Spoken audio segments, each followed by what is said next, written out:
welcome to Marngrook. Great to have you on. Thanks for having me. I've been waiting for this phone call for about a long time. That's Ronnie's fault. I used to watch this up in Brisbane when I lived with Troy Selwood and Brent Staker, so it's one of our favourite shows, and now I'm on. I'm pumped. Just upset the Ducks not here because it's Ronnie's favourite bloke at the moment. Yeah. You and Duck are like that. No, not really, mate. You're all right. I heard you and Peter Bergen are like that.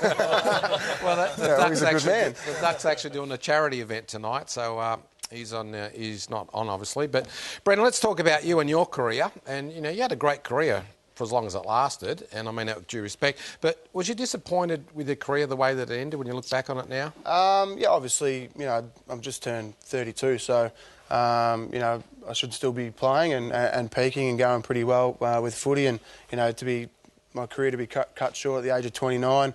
Obviously, I'll look back on that and be pretty disappointed. It's amazing still in football circles sometimes, Brendan, that your name still comes up, that you still could be playing with some of these clubs. I'm 32, I'm overweight and I can't run, so just end it. Well, there you go. There's the answer to that, isn't it? I'm starting to look like Ronnie a little bit.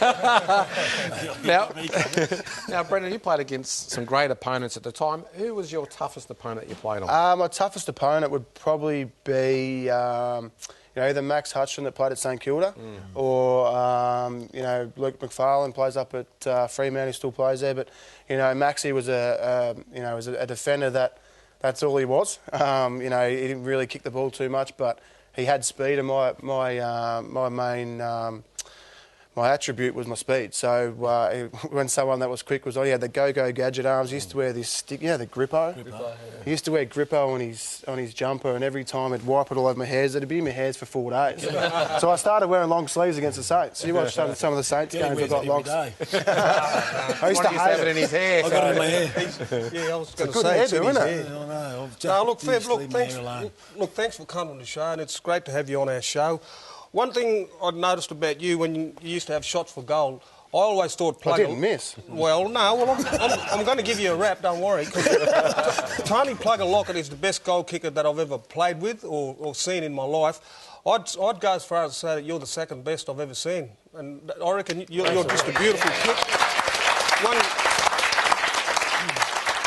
But the way I used to love watching you kick your goals from 55 out, drop punts, and it didn't matter whether it was on the left or the right, but in saying all that, football, AFL football, full forwards, they're starting to sort of die out a little bit for forwards.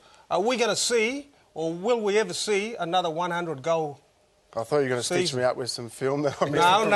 No. Or something. No, because I reckon it's a dying I actually art. spoke about this the other day, but, you know, I was pretty fortunate. I had the chance to kick 100 goals back in 2008.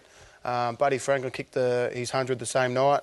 Probably would never happen ever again in the AFL history to win the one night, but I missed out, and I think I was actually speaking about Jeremy Cameron, and you know, if Buddy played at full forward solely instead of playing half forward, wing, on ball, ruck, everywhere he plays, he would kick 100 if he played in the goal square, but I don't think it's going to happen again, and I think he'll probably be the last one that ever kicks 100. But I think those days are gone, mate. The flooding and the backman coming back into the hole, and you know, I think I did play in the wrong era. I should have played in the 80s, mate, when no one was dropping back and you'd go out and have a beer and didn't get in trouble. I would have been all right.